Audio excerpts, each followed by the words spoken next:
Hello दोस्तों, स्वागत है आप सभी का हमारे यूट्यूब चैनल अनगेस कोचिंग सेंटर पर। मैं कलीम राव और इस यूट्यूब चैनल के माध्यम से आपको 10th क्लास का मैथ पढ़ा रहा हूं, जिसमें हमने अभी तक चैप्टर नंबर सेकंड हम पढ़ चुके हैं और चैप्टर नंबर थर्ड में हम दो चरों वाले रैखिक समीकरण युग्म में हम ग्राफ विधि पढ़ चुके हैं। फिर इसके बाद हम प्रतिस्थापन विधि पढ़ चुके हैं और अब हम पढ़ रहे हैं विलोपन विधि द्वारा समीकरणों को हल करना। तो इसी प्रक्रिया में जैसे हमारे पास एक्सरसाइज नंबर थर्ड है, उसमें हमने इसके कुछ क्वेश्चन प्रतिस्थापन विधि से किए थे। अब हम विलोपन विधि सीख रहे हैं। तो इसी में हमारे पास क्वेश्चन है और बहुत ही इंपॉर्टेंट क्वेश्चन है कि एक नगर में टैक्सी के भाड़े यानी किराए में एक नियत किराए के अतिरिक्त चली गई दूरी पर सम्मिलित किया जाता है। 10 किलोमीटर की दूरी के लिए 105 रुपये तथा 15 किलोमीटर की दूरी के लिए 155 रुपये है। तो नियत किराया और प्रति किलोमीटर किराया ज्ञात कीजिए। यानी हमें कहा गया है कि एक जगह से दूसरी जगह की जो डिस्टेंस है उसका एक फिक्स अमाउंट है किराए का। यदि उसके बाद हम दूरी एक्स्ट्रा तय करते हैं तो हम प्रति किलोमीटर के साथ उसकी पैसा देना होगा। ठीक है, तो पहले हम इसकी कंडीशन बनाते हैं, फिर इसको हम हल करते हैं कि कितना हमारा नियत और कितना हमारा प्रति किलोमीटर बनता है। ठीक है, तो आइए शुरू करते हैं। माना नियत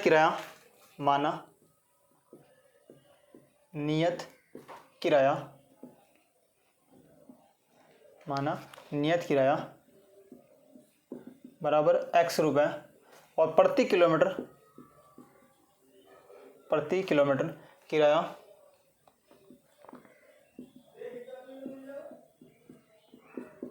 बराबर y रुपये। अब हमें प्रश्न अनुसार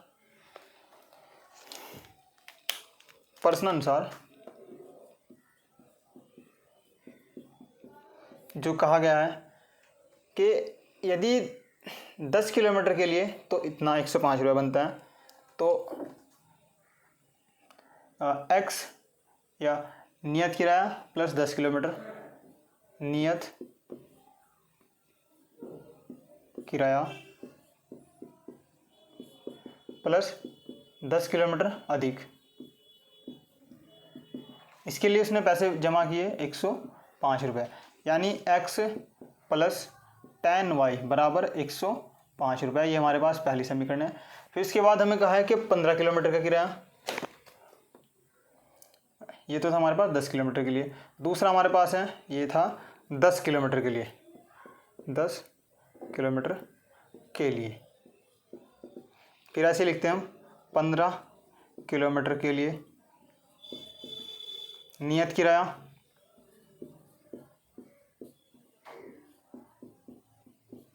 प्लस 15 किलोमीटर अधिक, प्लस 15 किलोमीटर अधिक,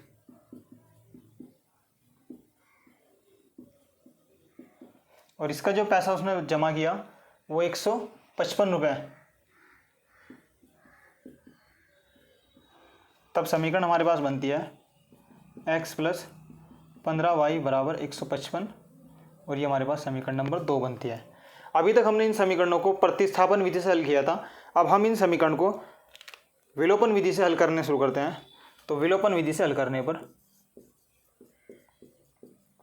विलोपन विधि से हल करने पर, विलोपन विधि बेसिकली होती क्या है कि पहले हम दोनों समीकरण में किसी एक चर का मान बराबर करते हैं, या तो x का मान बराबर करते हैं या y का मान बराबर करते हैं। फिर उनको आपस में या तो जोड़ते हैं या घटाते हैं, जिससे वो आपस में कट जाते हैं। तब हम यहाँ जानते हैं कि हमारे पास यहाँ भी x का मान 1 है और यहाँ भी x 1 ही है, यहाँ पे y 10 है और यहाँ पे 15 है। तो हम समीकरण 2 में से यदि समीकरण 1 को घटा दें, समीकरण 2 माइनस समीकरण 1, यानी समीकरण 2 हमारे पास है, मैं यहाँ लिखता हूँ x प्लस 15 y और 155। समीकरण 1 हमारे पास है x प्लस 10y बराबर 105। यदि हम इनको आपस में माइनस करें तो माइनस करने पर हमारे पास ये भी माइनस और ये भी माइनस, तो ये तो कट जाते हैं। यहाँ पर हमारे पास बनता है 5y बराबर, यदि हम इनको माइनस करें तो 5 माइनस 5 0, फिर उसके बाद हमारे पास ये 50 बनता है। अब यदि 5 से डिवाइड करें तो x का मान बनता है हमारे पास 10, यानी प्रति किलोमीटर का जो किराया हमारे पास वो 10 बना। अब y का मान समीकरण 1 में या समीकरण 2 में किसी भी रख सकते हैं, तो हम रखते हैं समीकरण 1 में y का मान रखने पर,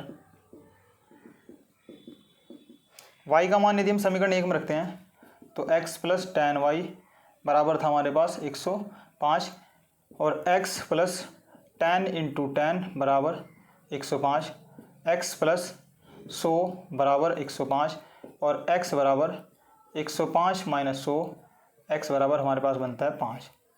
यानी नियत जो किराया बना हमारे पास वो बना हमारे पास 5 रुपये और प्रति किलोमीटर का जो किराया हमारे पास बना वो बना हमारे पास 10 रुपये। अतः नियत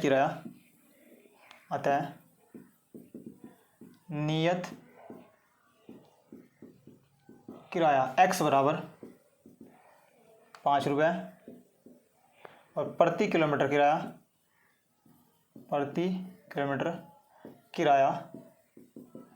y बराबर तब हमारे पास बनता है 10 रुपये।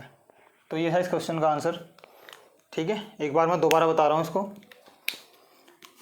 कि जैसे कि हमें क्वेश्चन में दिया हुआ था कि यदि नियत किराया और प्रति किलोमीटर किराया का रेशो होने के बाद हमारे पास एक व्यक्ति है कि 10 किलोमीटर चलने पर 105 रुपये अदा करता है और 15 किलोमीटर चलने पर 155 रुपये अदा करता है, तो हमें नियत किराया और प्रति किलोमीटर का किराया ज्ञात करना है।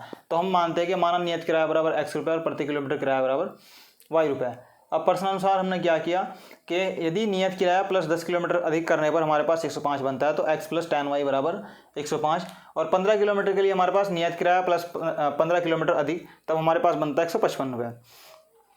फिर हमने इनकी समीकरण बनाई और अब हम इसको विलोपन विधि से हल करें। तो विलोपन विधि का मान मतलब होता है कि किसी दोनों समीकरण में से किसी एक का मान या तो x का मान या y का मान या और कोई भी चर हो उनमें से किसी एक को बराबर करने पर उनको आपस में या तो माइनस कर देते हैं या ऐड कर देते हैं, जिससे भी आपस में कैंसिल आउट हो जाते हैं। तो यहाँ हमने देखा यहाँ भी x का मान बना और यहाँ भी बना।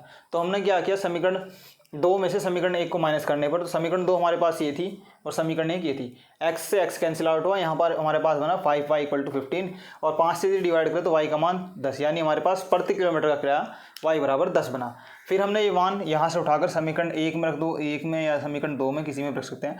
तो हमने 1 में रखा x plus ten y = 105, x y की जगह हमने 10 रखने पर हमारे पास बना 100, तो x प्लस 100 बराबर 105 और 100 को इधर लाने पर हमारे पास बनता है x बराबर 5। तो ये था इस क्वेश्चन का आंसर कि प्रति किलोमीटर का किराया जो हमारे पास 10 बना और नियत किराया हमारे पास 5 बना। तो यदि आपको ये वीडियो अच्छा लगा हो तो लाइक करें, शेयर करें, सब्सक्राइब करें और अपने दोस्तों के पास भी शेयर करें, जिससे आने वाली वीडियो का नोटिफिकेशन आपको उनको मिल सके और आपको मिल सके। और कमेंट करें, यदि आप इसमें कुछ सुधार करने की ज़रूरत है तो आप इसमें कमेंट भी कर सकते हैं, हम आपके कमेंट जरूर डेली चेक करते हैं। और नेक्स्ट वीडियो में हम मिलते हैं कि इस एक्सरसाइज के नया क्वेश्चन कि जिसमें हम 2 व्यक्तियों की आयु यानी उम्र के बीच में रेशो होने के बाद उनकी प्रॉपर आयु निकालते हैं। तो मिलते हैं उस क्वेश्चन के साथ हम नए वीडियो में। तो तब तक के लिए टेक केयर, बाय बाय।